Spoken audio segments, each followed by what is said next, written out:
షట్త్రింశः सर्गः 36వ सर्ग అంగుళీయక ప్రదానము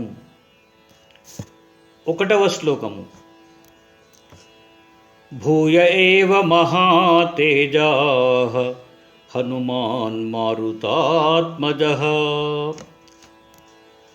అబ్రవీత్ ప్రసృతం వాక్యం సీతా ప్రత్యయ కారణాత్. మహా తేజశాలి వాయుపుత్రుడగు హనుమంతుడు సీతకు విశ్వాసమేర్పడుటకై మరల వినయముతో నిట్లు పలికెను. 2వ శ్లోకము వానరోహం మహాభాగే దూతో రామస్య ధీమతః రామనామాంకితం చేదం పశ్య దేవ్యంగుళీయకం. మహాభాగ్యవతి వగు ఓ దేవి, నేను వానరుడను, ధీమంతుడవు రాముని దూతను. రామనామము లిఖించబడిన ఈ ఉంగరమును చూడుము. 3వ శ్లోకము ప్రత్యయార్థం తవానీతం తేన దత్తం మహాత్మనా సమాశ్వసి భద్రం తే క్షీణదుఃఖఫలాహ్యసి. నీకు నాపై విశ్వాసము కలగవలనని మహాత్ముడగు రాముడు ఈ ఉంగరమీయగా తెచ్చితిని. నీవు ఇంక ఊరడిల్లుము, నీకు మంగళమగుగాక, నీ దుఃఖములన్నీయు నశించిన దానివై అయ్యావు అని హనుమంతుడు సీతతో అనెను. 4వ శ్లోకము గృహీత్వా ప్రేక్షమానా సా భర్తుః కరవిభూషణం భర్తారమివ సంప్రాప్తా జానకీ ముదితాభవత్. సీతాదేవి భర్త చేతికి అలంకారమైనది యగు ఉంగరమును తీసుకొని చూచుచూ తన పతి చెంతకు చేరిన దాని వలె సంతోషించెను. 5వ శ్లోకము చారు తద్వదనం తస్యాః తామ్రశుక్లాయతే క్షణం అశోభత విశాలాక్ష్యా రాహుముక్తైవోడురాట్. కొనలయందు ఎర్రనివై చుట్టును తెల్లనివై విశాలమైనవగు కన్నులతో సుందరమైన ఆమె ముఖము అప్పుడు రాహువు వీడిన చంద్రుని వలె శోభిల్లెను. 6వ శ్లోకము తతః సా హ్రీమతీ బాలా భర్తృసందేశహర్షితా పరితుష్టా ప్రియం కృత్వా ప్రశశంస మహాకపిం.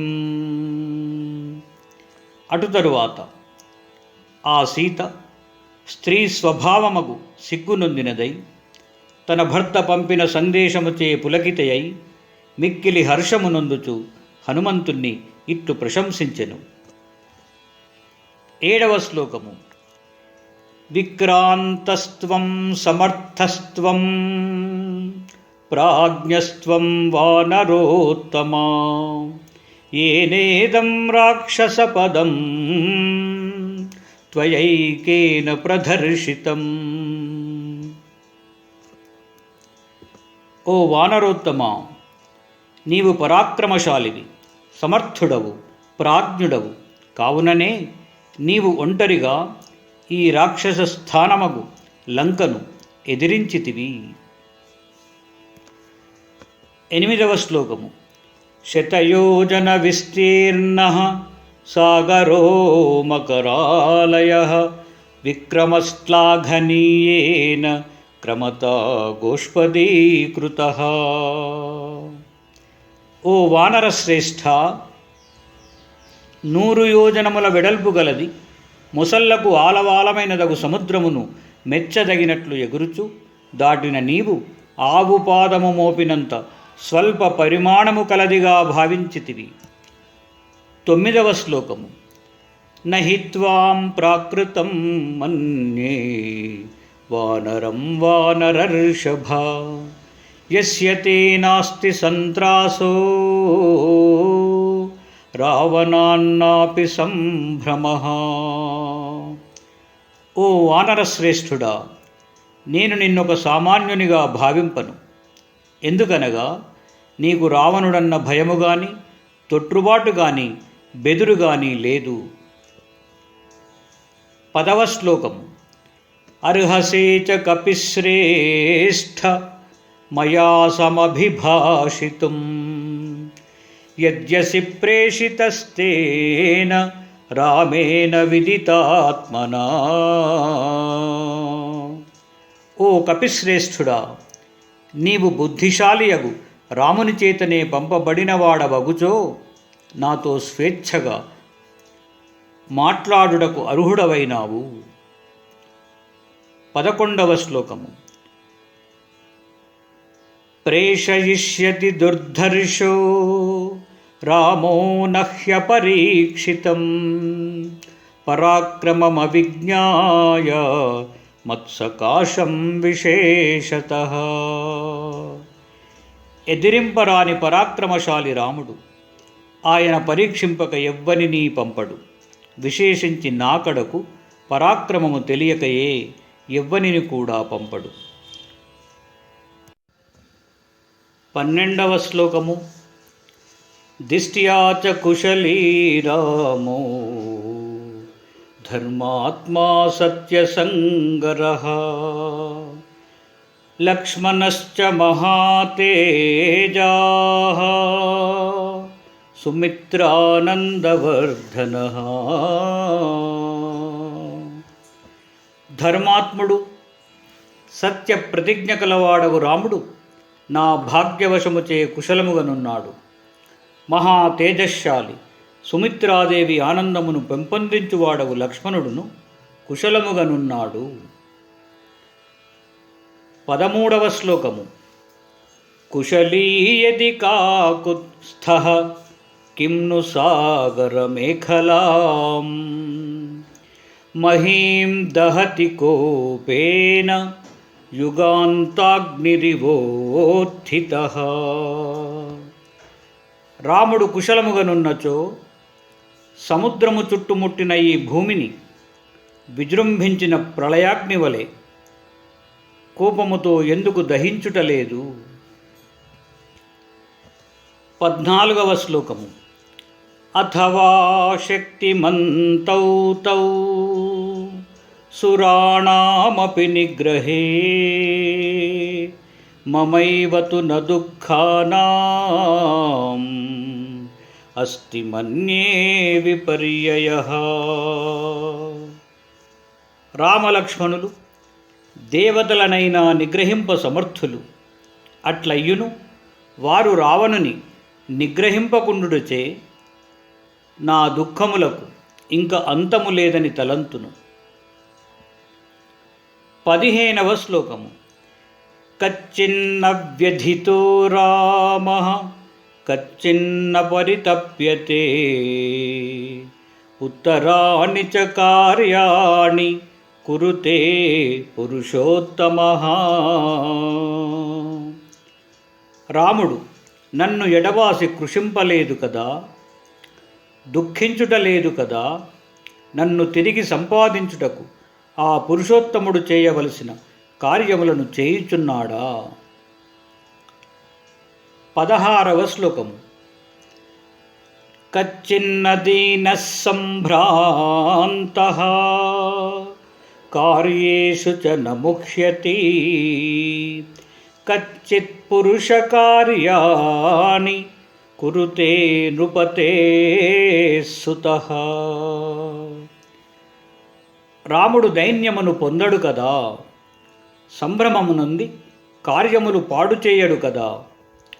పురుషుడు చేయవలసిన కార్యములను ఆ రాజపుత్రుడు నెరవేర్చుచున్నాడా. 17వ శ్లోకము. ద్వివిధం త్రివిధోపాయం ఉపాయమపి సేవతే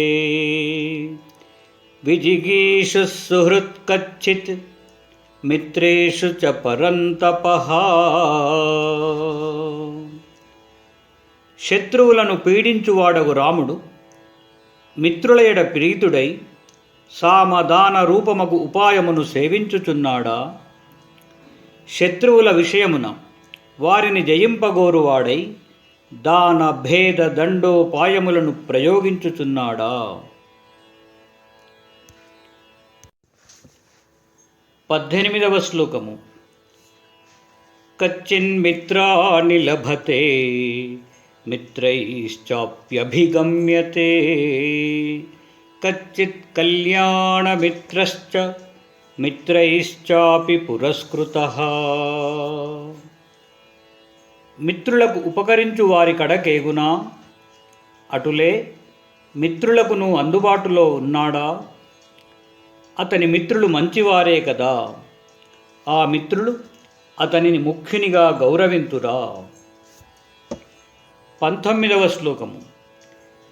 కచ్చిదాశాస్తి దేవానాం ప్రసాదం పార్థివాత్మజః కచ్చిత్ పురుషకారంచ దైవంచ ప్రతిపద్యతే.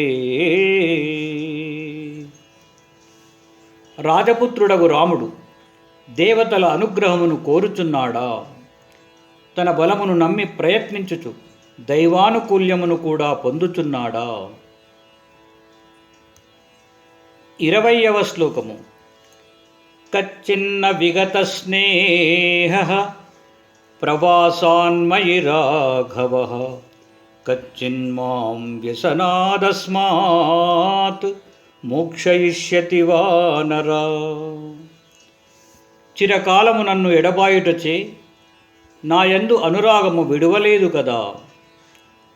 వానరుడా, నన్ను ఈ కష్టముల నుండి రాముడు విడిపించగలడా?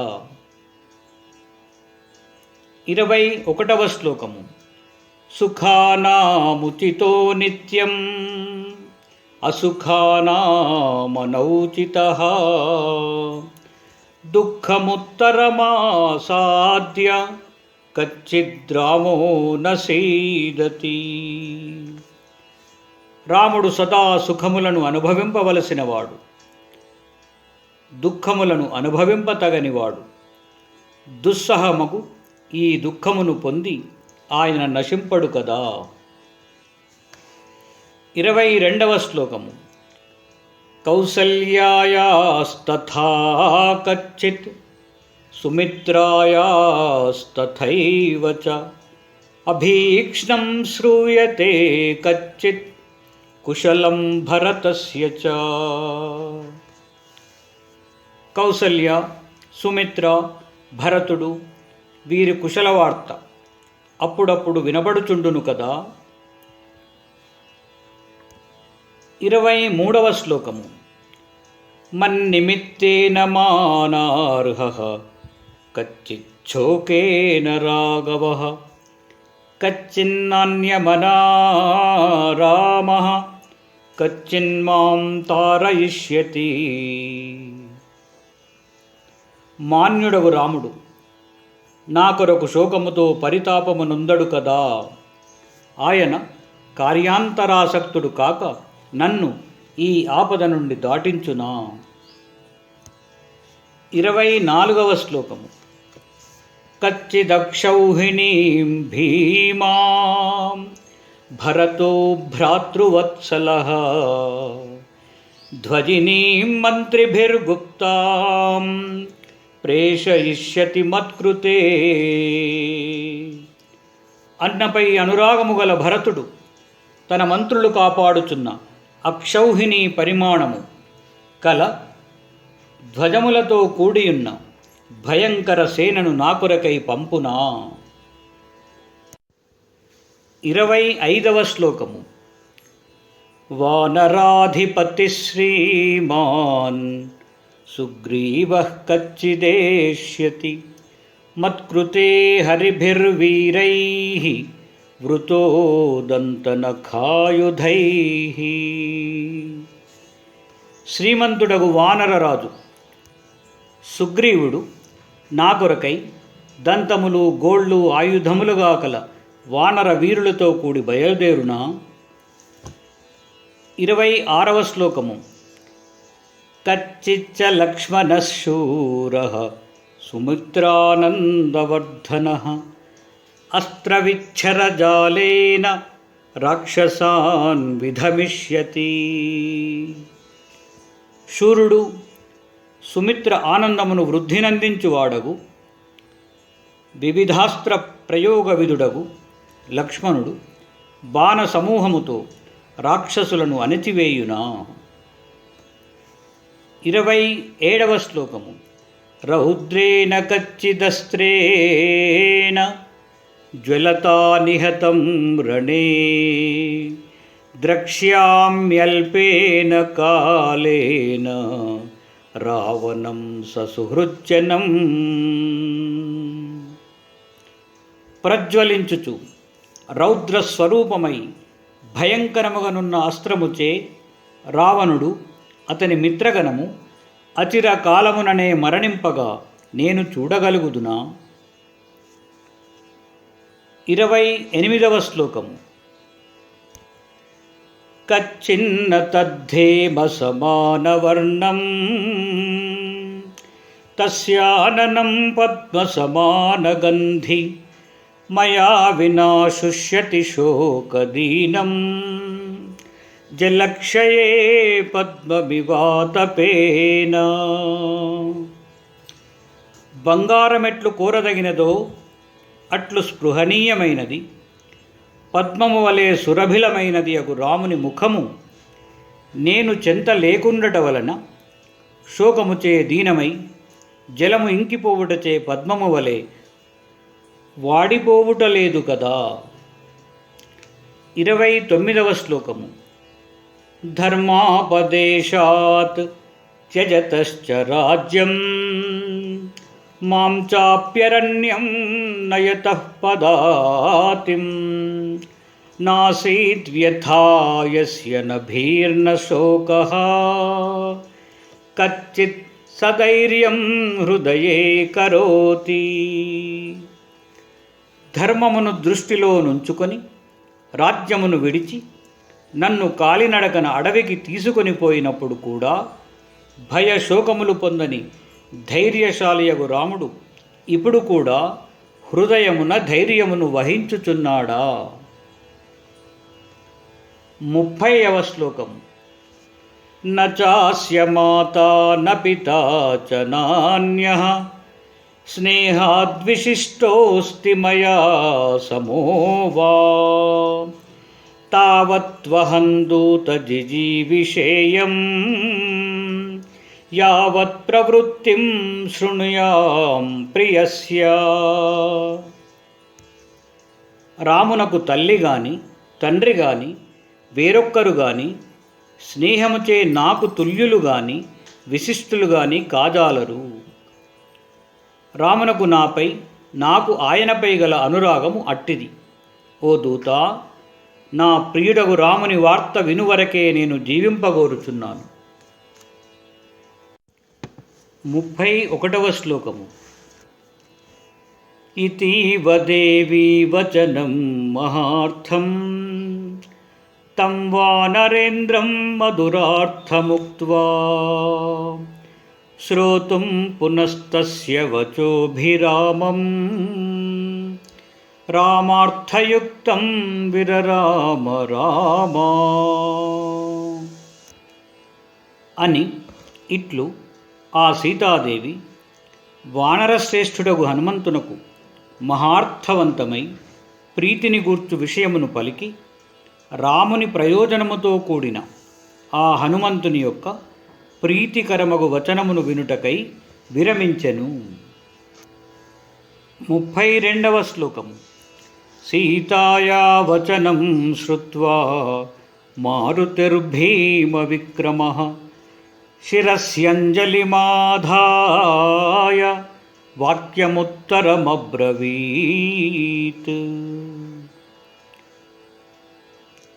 భయంకరమగు పరాక్రమము గల హనుమంతుడు సీత పలికిన వాక్యములు విని శిరముపై కేలు మోడ్చి ఆమెకు ప్రణమిల్లి అనంతర వాక్యములు ఇట్లు పలికెను. 33వ శ్లోకము. నత్వామిహస్థాం జానీతే రామః కమలలోచనే తేన త్వాం నానయత్యాశు శచీమివ పురందరః. కమలముల వంటి కన్నులు గలవో సీతాదేవి, నీవు ఇచటనున్నట్లు రాముడెరగడు. కావుననే దేవేంద్రుడు అనుహ్లాదుని హస్తగతమైన శచీదేవిని విడిపించుకొని పోయినట్లు నిన్ను వెంటనే తీసుకొని పోలేదు. 34వ శ్లోకము. శ్రుత్వైవతు వచో మక్ష్యం క్షిప్రమేష్యతి రాఘవః చముం ప్రకర్షన్ మహతీం హర్యృక్షగణ సంకులాం. నీవిచటనున్నావని నేను చెప్పగా విని రాముడు కోతులు ఎలుగులతో కూడిన పెద్ద సేనను తీసుకొని వెంటనే రాగలడు. 35వ శ్లోకము. విష్టంభయిత్వా బాణౌఘైః అక్షోభ్యం వరుణాలయం కరిష్యతి పురీం లంకాం కాకుత్స్థః శాంతరాక్షసాం. ఆయన క్షోభింపరాని సముద్రమును బాణసమూహముచే స్తంభింపచేసి లంకానగరములోని రాక్షసులను రూపుమాపగలడు. 36వ శ్లోకము. తత్ర యద్యంతరా మృత్యుః యది దేవాః సహాసురాః స్థాస్యంతి పథి రామస్య స తానపి వధిష్యతి.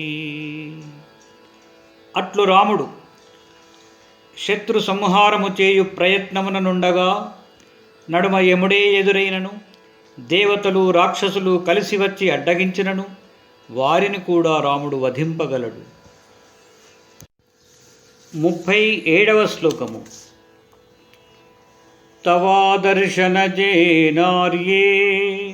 శోకేన సపరిప్లుతః న శర్మ లభతే రామః సింహార్దిత ఇవ ద్విపః.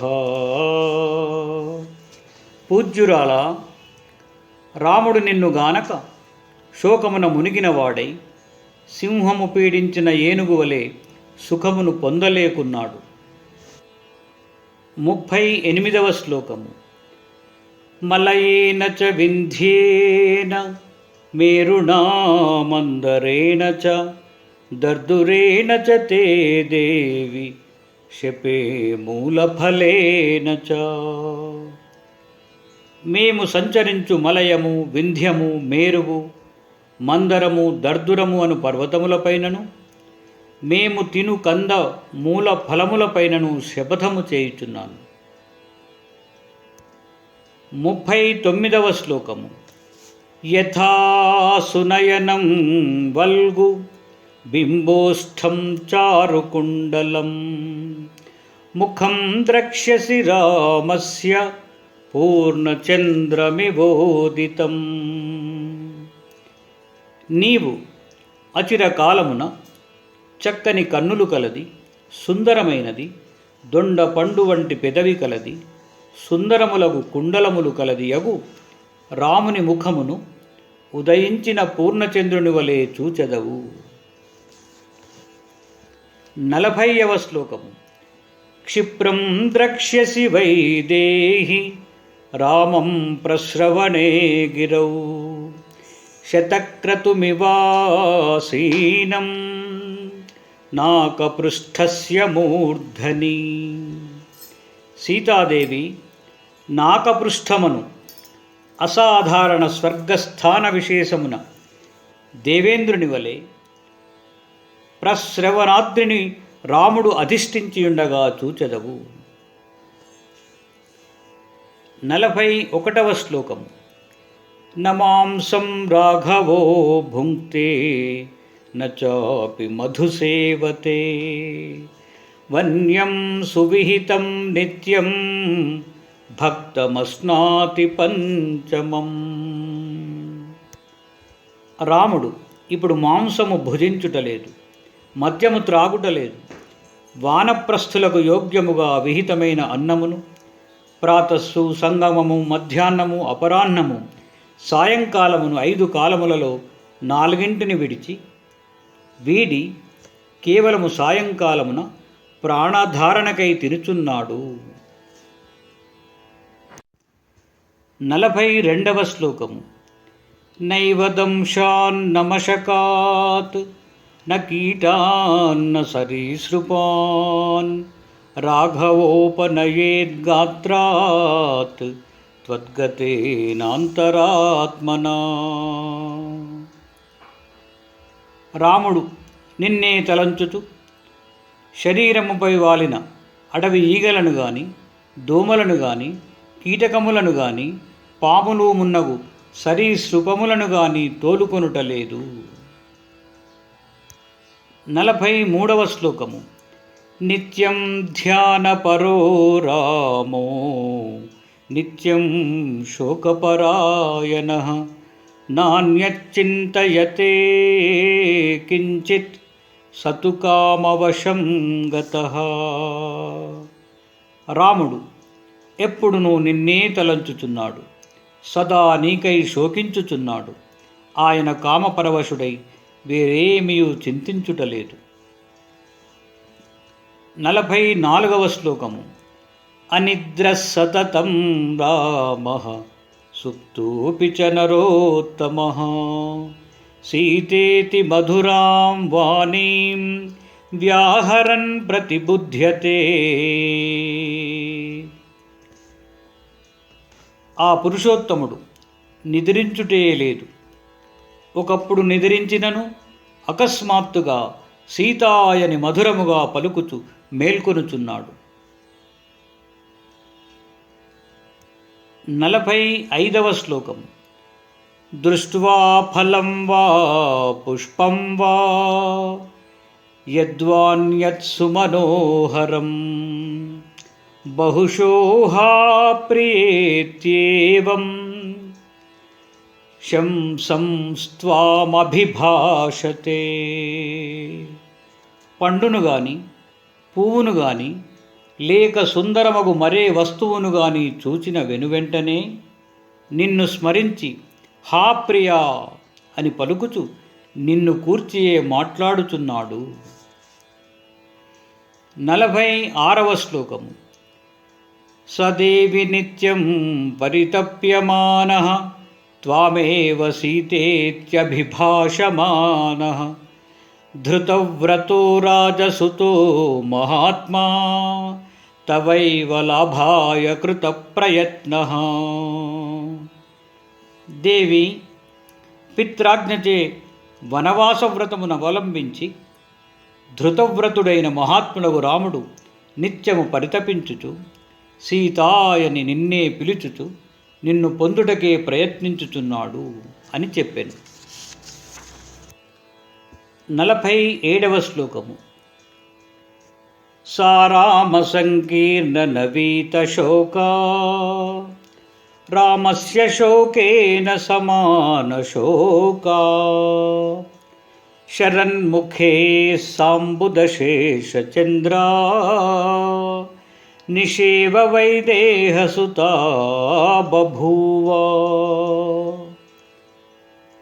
రాముని అవస్థను హనుమంతుడు వర్ణింపగా సీతయు శోకము వీడి రాముని శోకముతో సమానమగు శోకము కలదై శరత్కాల ప్రారంభమున మేఘ శకలముచేను కింద కప్పబడిన చంద్రునితో కూడిన రాత్రివలే ప్రకాశించియు ప్రకాశింపకయుండెను. ఇత్యార్షే శ్రీమద్ రామాయణే వాల్మీకీయే సుందరకాండే 36 సర్గః సమాప్తః. ఇట్లు వాల్మీకి మహర్షి రచించిన శ్రీమద్ రామాయణమున సుందరకాండమున 36వ సర్గము సమాప్తము.